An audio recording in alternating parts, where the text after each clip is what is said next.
नमस्कार, मी अमृता दीक्षित. आम्ही ठाणेकर वृत्तवाहिनीमध्ये आपणा सर्वांचं स्वागत. एक दृष्टिक्षेप आतापर्यंतच्या ठळक घडामोडींवर. ठाणे महापालिका क्षेत्रात नाले सफाईची कामे वेगाने सुरू आहेत. ही कामे 31 मे पर्यंत पूर्ण करण्याचा निर्धार या पाहणी दरम्यान महापालिका आयुक्त सौरभ राव यांनी व्यक्त केला. मंगळवारी झालेल्या या पाहणी दौऱ्यात प्रथम आनंदनगर येथील नाले सफाईचे काम आयुक्त राव यांनी पाहिले. या नाल्याचा काही भाग मुंबई महापालिका हद्दीत आहे. त्यांच्याशी समन्वय साधून येथील सफाईचे काम होत असल्याची माहिती यावेळी देण्यात आली. त्यानंतर रेल्वे मार्गाखालून जाणाऱ्या ज्ञानसाधना महाविद्यालयाच्या मागे असलेल्या नाल्याची सफाईचे काम आयुक्त यांनी पाहिले. या नाल्यातून मोठ्या प्रमाणावर गाळ काढण्यात आला आहे. रेल्वे मार्गाखाली असलेल्या भागातून सफाई करणे आव्हानात्मक असले तरी ते काम व्यवस्थित केले जावे, अशी सूचना यावेळी आयुक्त राव यांनी दिली. राष्ट्रवादी काँग्रेस शरद पवार गटाचे आमदार जितेंद्र आव्हाड यांनी मनुस्मृतीच्या विरोधात महाड या ठिकाणी आंदोलन केले आहे.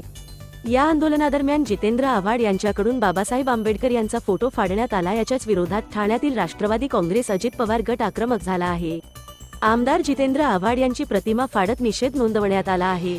जितेंद्र आव्हाड हे नाटक करत आहेत, प्रसिद्ध होण्यासाठी नौटंकी करत आहेत, अशी टीका राष्ट्रवादी काँग्रेस प्रदेश प्रवक्ते अनंत परांजपे यांनी केली आहे.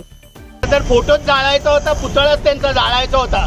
जे कृत्य त्यांनी आज महाड येथील 14 तळे इथे, मी कायम त्यांना म्हणतो की ते डॉक्टर जितेंद्र आव्हाड नाहीत, तर नकलाकार, नाटककार आणि नौटंकीकार जितेंद्र आव्हाड आहेत. आज परमपूज्य डॉक्टर बाबासाहेब आंबेडकरांचा फोटो असलेलं पोस्टर त्यांनी आंदोलन करताना फाडून टाकलं. त्यामुळे त्यांच्या मनामध्ये परमपूज्य डॉक्टर बाबासाहेब आंबेडकरांबद्दल किती श्रद्धा आणि निष्ठा आहे हे दिसून आलं. मनुस्मृतीचा विरोध राष्ट्रवादी काँग्रेस पार्टी करते.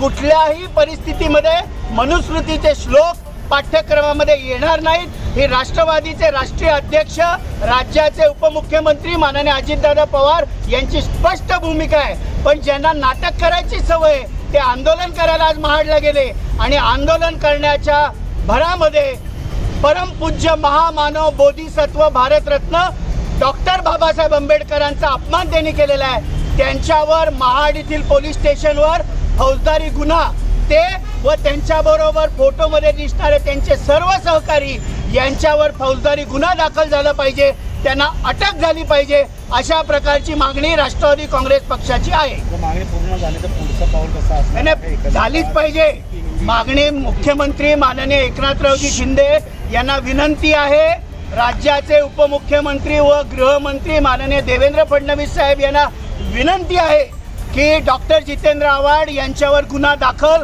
महाड इथल्या पोलीस स्टेशनमध्ये झाला पाहिजे. त्यांच्या सर्व सहकार्यांवर गुन्हा दाखल झाला पाहिजे. नजीबजी, आज ज्या आहे कारण नाट्य संमेलन सारखं नाटकी आमदार आहेत, ते नाटक करायला गेले म्हणजे खालती डोकं वरती पाय, तसं जितेंद्र आव्हाडची परिस्थिती झालेली आहे. आणि तुम्ही जे नाटकी आंदोलन करा गेले आणि त्या नाटकमध्ये ते सिद्ध झालं आणि त्यांनी परमपूज्य डॉक्टर बाबासाहेब आंबेडकरांचा अपमान केलेला आहे. परांजपे साहेबांनी जसं सांगितलं, आम्ही तातडीने महाड तिथे रायगड एसपींना फोन केलेला आहे आणि महाड पोलीस स्टेशनला तातडीने गुन्हा दाखल करण्यात यावं, असा अपमान सहन करणार नाही. म्हणजे जे फोटो तुम्ही हातात ठेवलेले आहे परमपूज्य डॉक्टर बाबासाहेब आंबेडकरांचा, तुम्ही विसर पडलाय तर कोणाचा फोटो पाडतायत, काय पाडतायत, म्हणजे किती नाटक त्यांच्या डोक्यात आहे आणि किती गुरमी आहे ते दिसते आपल्याला.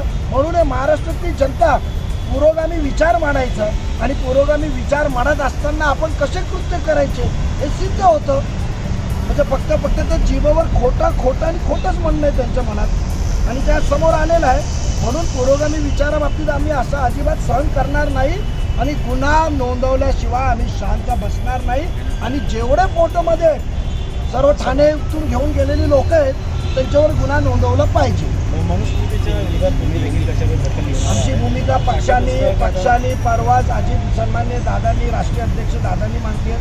आमचे अध्यक्ष परांजपे साहेबांनी पण सांगितलंय ते आम्ही कदापि होऊ देणार नाही. तिथे आम्हाला जी भूमिका घ्यायची आम्ही भूमिका घेणार आणि ते शिक्षण या अकॅडमिक करिक्युलममध्ये येणार नाही त्याची आम्ही दक्षता घेणार.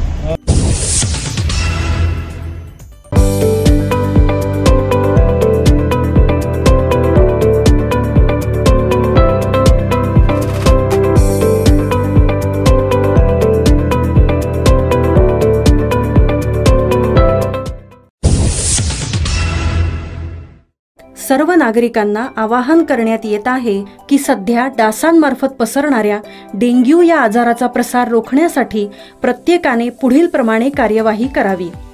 डेंग्यू आजार एडिस इजिप्ती हा डास चावल्याने होतो. या डासांची पैदास साचलेल्या किंवा साचवलेल्या स्वच्छ पाण्यामध्ये होते. 8 दिवसांपेक्षा जास्त दिवस पाणी उघडे व साचून राहिल्यास त्यात डास अंडी घालतात. अंड्यांच्या अळ्या तयार होऊन पुढे डास तयार होतात. यासाठी आपल्या घरातील पाणी साठे उदाहरणार्थ बॅरल्स, पिंपे, टाक्या, हौद, रांजणे इत्यादी दर आठवड्याला रिकामे करून घासून पुसून कोरडे करून पुन्हा भरावे. 1 दिवस कोरडा दिवस म्हणून पाळावा. पाणी साठ्यांना घट्ट झाकणे बसवावीत किंवा जुनी साडी, चादर, धोतर यांनी बांधून झाकून ठेवावीत, म्हणजे डास त्यात जाऊन अंडी घालणार नाहीत. घराच्या गच्चीवर, आजूबाजूला, अंगणात कोठेही पाणी साचू देऊ नये. भंगार सामान उघड्यावर टाकू नये. उदाहरणार्थ टायर्स, प्लास्टिक सामान, कुंड्या, टाकाऊ वस्तू इत्यादी. अशा सामानात पावसाचे पाणी साठून त्यात डेंग्यूच्या डासांची पैदास होते. घरातील कूलर्स, फ्रीजच्या पाठीमागील ट्रे हे देखील वेळोवेळी कोरडे करावेत. लक्षात ठेवा, नुसत्या फवारणीने डास घनता कमी होत नाही, तर त्यासाठी डास पैदास ठिकाणे नष्ट करणे ही आपल्या सर्वांची जबाबदारी आहे. कोणताही ताप अंगावर न काढता जवळच्या शासकीय रुग्णालयात मोफत औषधोपचार घ्या.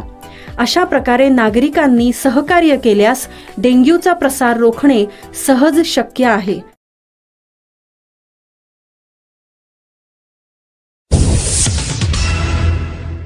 पुणे अपघात प्रकरणी अजितदादांचे पोलीस आयुक्त अमितेश कुमार यांना फोन करून सक्त कायदेशीर कारवाई करण्याचे व राजकीय हस्तक्षेपाला बळी न पडण्याचे आदेश दिले आहेत. असे असतानाही डॉक्टर जितेंद्र आव्हाड हे अजितदादांबद्दल खोटे आरोप करीत आहेत. अजितदादांनी आव्हाडांच्यासाठी दोनदा ठाणे पोलीस आयुक्तांना फोन केला होता हे ते विसरलेले दिसतात. जितेंद्र आव्हाड यांना मी तिसऱ्यांदा आव्हान देतो की कळव्याचे अनधिकृत राष्ट्रवादी काँग्रेस शरदचंद्र पवार गटाचे कार्यालय पाडण्यासाठी त्यांनी महापालिका आयुक्तांना ट्विट करावे. नितेश राणे आणि निलेश राणे यांनी अनेकदा भाजपला अडचणीत आणण्याचा प्रयत्न केला आहे. अंजलीताईंनी ॲक्टिव्हिस्टच्या नावावर सनसनाटी आरोप करणे बंद करावे, असा हल्लाबोल प्रदेश प्रवक्ते, ठाणे व पालघर समन्वयक, ठाणे जिल्हाध्यक्ष आनंद परांजपे यांनी पत्रकार परिषदेत बोलताना केला. येरोडा पोलीस स्टेशन मधल्या ज्या 2 पोलीस अधिकाऱ्यांनी निष्काळजीपणा केसच्या सुरुवातीला केला, त्यांच्यावर निलंबनाची कारवाई झालेली आहे. ससून हॉस्पिटलमधील 2 डॉक्टर यांनी रक्ताचं सॅम्पल बदललं, त्यांच्यावर निलंबनाची कारवाई, त्यांना अरेस्ट, दोन्ही पोलीस अधिकारी, दोन्ही डॉक्टर्स यांना झालेली आहे. ससूनमध्ये आत्ताच उच्चस्तरीय चौकशी देखील समिती स्थापन होऊन ती चौकशी चालू आहे. पण सातत्याने विरोधी पक्षातील नेत्यांना,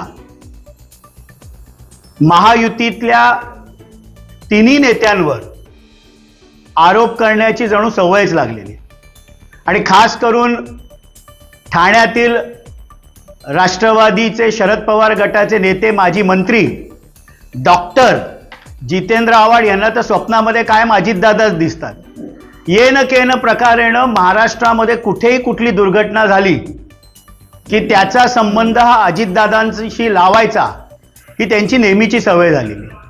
काल वक्तव्य करताना त्यांनी सांगितलं की अजितदादांनी पुणे पोलीस आयुक्तांना किती वेळा फोन केला, काय बोलले याची चौकशी झाली पाहिजे. अजितदादांनी काल पत्रकार परिषद घेताना स्वतः हे सांगितलं की मी पोलीस आयुक्त अमितेश कुमार यांना फोन करून सक्त कायदेशीर कारवाई करा अशा प्रकारचे निर्देश दिले. कुठल्याही राजकीय हस्तक्षेपाला बळी पडू नका अशा प्रकारचे आदेश दिले. माझा जितेंद्र आव्हाडांना सवाल आहे की ह्याच माननीय अजितदादा पवार साहेबांनी आपल्यासाठी ज्या वेळेला 354चा गुन्हा दाखल झाला त्यावेळेला आपल्यासाठी देखील पोलीस आयुक्तांना फोन केला होता की आपण चौकशी पूर्ण न बघता, व्हिडिओ न बघता आमचे सन्माननीय आमदार जितेंद्र आव्हाड यांच्यावर 354चा गुन्हा कसा दाखल केला हे आपण विसरलात का? हर हर महादेवच्या वेळेला ज्या वेळेला तुम्हाला आम्हाला माझ्या सर्व कार्यकर्त्यांना वर्तकनगर पोलीस स्टेशननी अचानकपणे क्रिमिनल अमेंडमेंट ॲक्ट सेक्शन 7 1932 लावला, त्यावेळेला देखील तत्कालीन ठाण्याच्या पोलीस आयुक्तांना माननीय अजितदादा पवार हे विरोधी पक्ष नेते होते, त्यांनी फोन केला होता, हे आपण विसरलात का? आम्ही ठाणेकर म्हणून सांगण्यासारखे अनेक उदाहरणं देता येतील, कारण का ह्या शहराचा जो इतिहास आहे, सामाजिक परंपरा आहे, सांस्कृतिक परंपरा आहे, धार्मिक परंपरा आहे, किंवा ह्या शहराच्या ज्या पाऊलखुणा वेगवेगळ्या प्रांतांमध्ये उमटलेल्या दिसतात, त्या पाऊलखुणा जरी जपल्या तरी आम्ही ठाणेकर का म्हणून आम्ही अभिमानानं सांगतो याची प्रचिती आल्याशिवाय राहणार नाही. आम्ही ठाणेकर म्हणून सांगण्यासारखे अनेक उदाहरणं अभिमानाने सांगता येतील. त्याच्यामुळे ह्या शहराचा सांस्कृतिक इतिहास आहे, सामाजिक इतिहास आहे, सामाजिक बांधिलकी आहे, ऐतिहासिक पाऊलखुणा ह्या शहरानं जपलेला आहेत. साहित्यिक चळवळ ह्या शहरामध्ये मोठ्या प्रमाणात रुजली आहे, ती पुढे गेलेली आहे. आणि ह्या सगळ्या पार्श्वभूमीवर जर मी विचार केला ह्या ठाण्याचा नागरिक म्हणून, तर आम्ही ठाणेकर म्हणून मला ह्या शहराचा सार्थ अभिमान वाटतो. आम्ही ठाणेकर.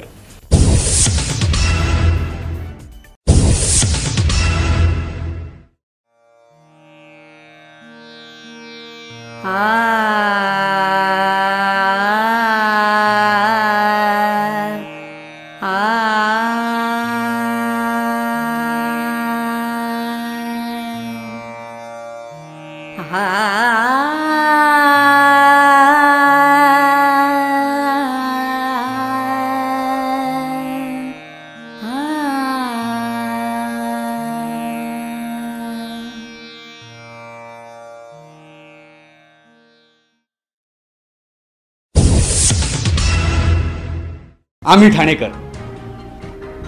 आम्ही ठाणेकर. आम्ही ठाणेकर. आम्ही ठाणेकर. होय, ठाण्याचा मला अभिमान आहे आणि होय आम्ही ठाणेकर.